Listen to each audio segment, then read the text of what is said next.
Hello, everybody, and welcome to Kindwyn's Coastal Reads. And today I'm going to be reading another of the Grimm's complete fairy tales. And the story I'm going to be reading today is called Little Snow White. Okay, here we go. So get comfy and get you a snack or a drink and just lie back, relax, and here I go. Little Snow White. Okay. Once upon a time, in the middle of winter, when the flakes of snow were falling like feathers from the sky, a queen sat at a window sewing, and the frame of the window was made of black ebony. And while she was sewing and looking out of the window at the snow, she pricked her finger with the needle, and 3 drops of blood fell upon the snow. And the red looked pretty upon the white snow, and she thought to herself, if only I had a child as white as snow, as red as blood, and as black as the wood of the window frame. Soon after that she had a little daughter, who was as white as snow, and as red as blood, and her hair was as black as ebony. And she was therefore called Little Snow White. And when the child was born, the queen died. After a year had passed, the king took another wife. She was a beautiful woman, but a proud and haughty, and she could not bear that anyone else should surpass her in beauty. She had a wonderful looking glass, and when she stood in front of it and looked at herself in it and said, looking glass, on the wall, who in the land is the fairest of all? The looking glass answered, you, O queen, are the fairest of all. Then she was satisfied, for she knew that the looking glass spoke the truth. But Snow White was growing up and grew more and more beautiful, and when she was 7 years old, she was as beautiful as the day and more beautiful than the queen herself. And once when the queen asked her looking glass, on the wall, who in the land is the fairest of all? It answered, you are fairer than all who are here, Lady Queen, but more beautiful still is Snow White, as I ween. Then the queen was shocked, and turned yellow and green with envy. From that time, whenever she looked at Snow White, her heart heaved in her breast. She hated the girl so much. And envy and pride grew higher and higher in her heart like a wheat, so that she had no peace day or night. She called a hunter and said, take the child away into the forest. I will no longer have her in my sight. Kill her and bring me back her heart as a token. The hunter obeyed and took her away, but when he had drawn his knife and was about to pierce Snow White's innocent heart, she began to weep and said, ah, dear hunter, spare me my life. I will run away into the wild forest and never come home again. And as she was so beautiful, the hunter had pity on her and said, run away then, you poor child. The wild beasts will soon devour you, thought he, and yet it seemed as if a stone had been rolled from his heart, since he no longer needed to kill her.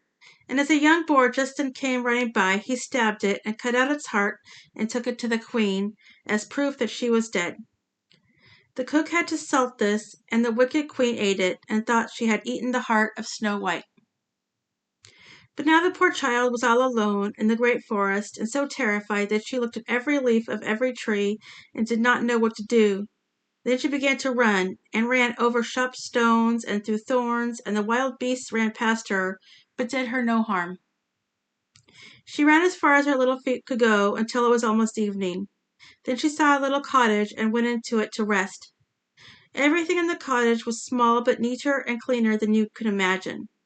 There was a table on which was a right cover, and 7 little plates, and on each plate a little spoon. Moreover, there were 7 little knives and forks, and 7 little mugs. Against the wall stood 7 little beds side by side, and covered with snow white bread spreads. Little Snow White was so hungry and thirsty that she ate some vegetables and bread from each plate, and drank a drop of wine out of each mug, for she did not wish to take all from only one.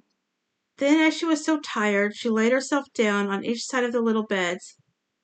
But none of them suited her. One was too long, another too short, but at last she found that the 7th one was right, and so she remained in it, said a prayer, and went to sleep. When it was quite dark, the owners of the cottage came back. They were 7 dwarfs, who dug and delved in the mountains for ore. They lit their 7 candles, and now that the cottage was lit, they saw that someone had been there, for everything was not in the same order in which they had left it. The first said, "Who has been sitting on my chair?" The second, "Who has been eating off my plate?" The third, "Who has been taking some of my bread?"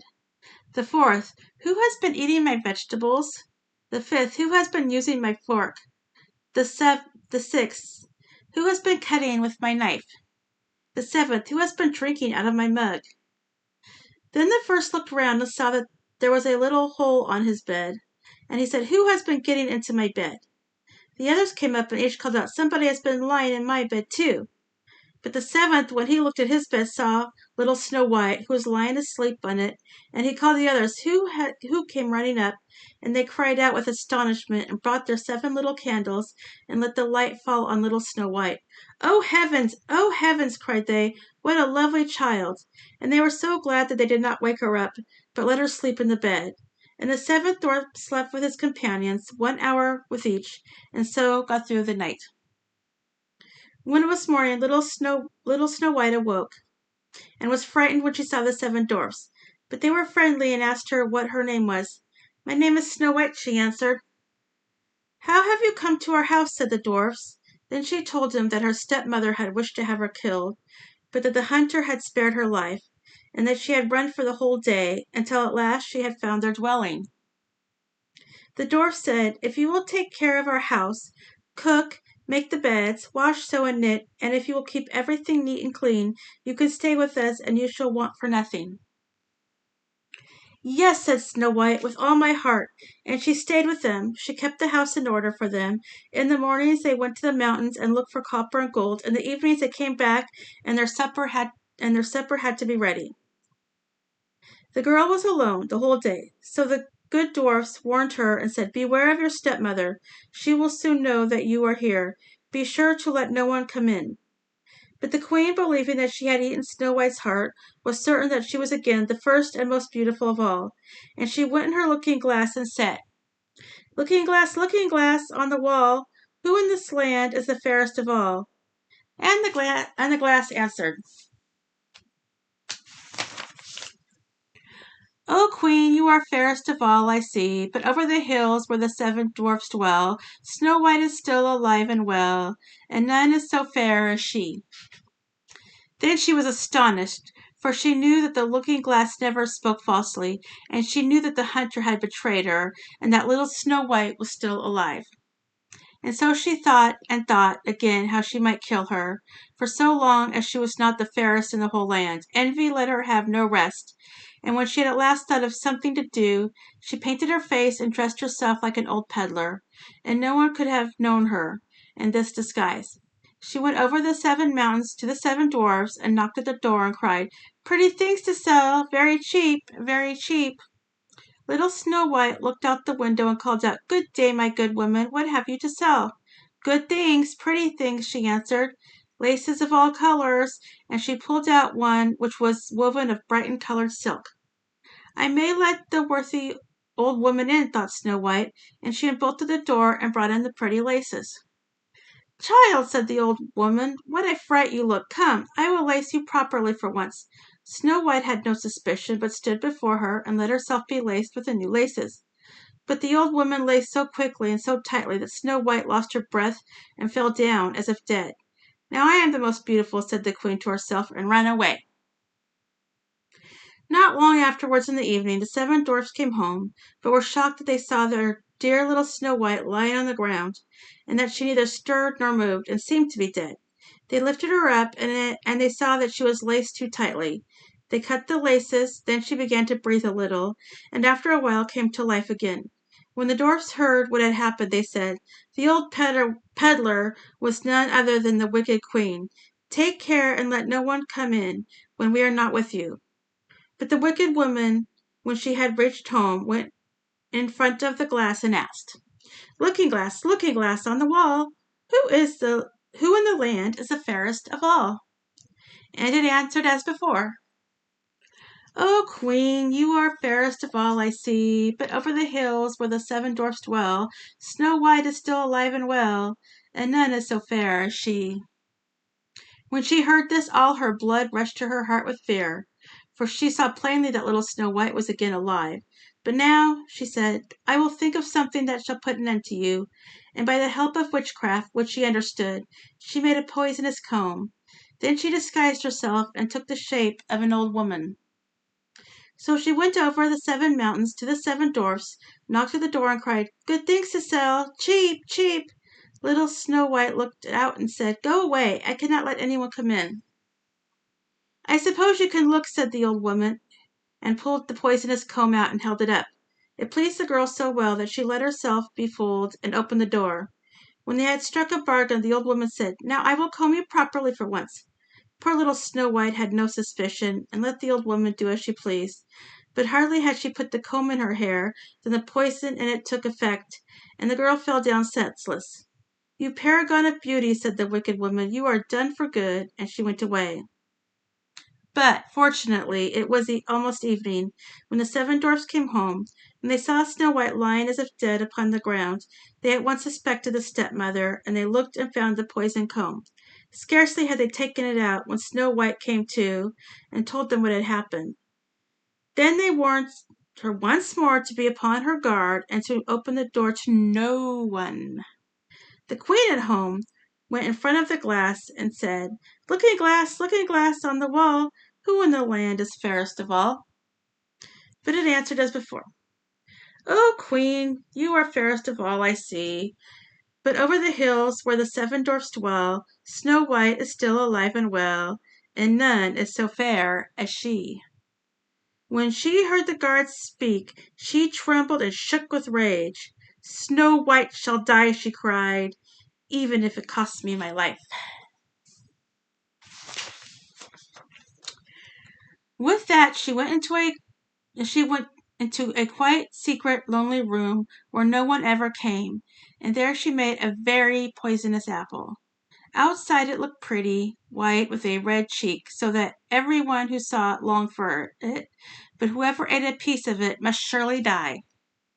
When the apple was ready, she painted her face and dressed herself up as a country woman, and so she went over to the 7 mountains to the 7 dwarfs.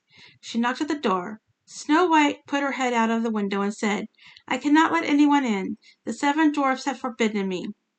"It is all the same to me," answered the woman. "I shall soon get rid of my apples. Here, I will give you one." "No," said Snow White, "I dare not take anything." "Are you afraid of poison?" said the old woman. "Look, I will cut the apple in 2 pieces. You eat the red cheek, and I will eat the white." The apple was so cunningly made that only the red cheek was poisoned. Snow White longed for the fine apple, and when she saw that the woman ate part of it, she could resist no longer, and she stretched out her hand and took the poisonous half. But hardly had she taken a bite than she fell down dead. Then the queen looked at her with a dreadful look, and laughed aloud, and said, "White as snow, red as blood, black as ebony wood. This time the dwarfs cannot wake you up again." And when she asked the looking glass at home, looking glass, on the wall, who in the land is fairest of them all?" it answered at last, "O queen in this land, you are fairest of all." Then her envious heart had rest, so far as an envious heart can have rest. The dwarfs, when they came home in the evening, found Snow White lying upon the ground. She breathed no longer and was dead. They lifted her up, looked to see whether they could find anything poisonous, and laced her, combed her hair, washed her head with water and wine. But it was all of no use. The poor child was dead and remained dead. They laid her upon a bier, and all 7 of them sat round it and wept for her, and wept 3 days long. Then they were going to bury her, but she still looked as if she were alive, and still had her pretty red cheeks. They said, "We could not bury her in the dark ground," and they had a transparent coffin of glass made, so that she could be seen from all sides, and they laid her in it, and in golden letters wrote upon it her name, and that she was a king's daughter. Then they put the coffin out upon the mountain, and one of them always stayed by it and watched it. And birds came too, and wept for Snow White, first an owl, then a raven, and last a dove.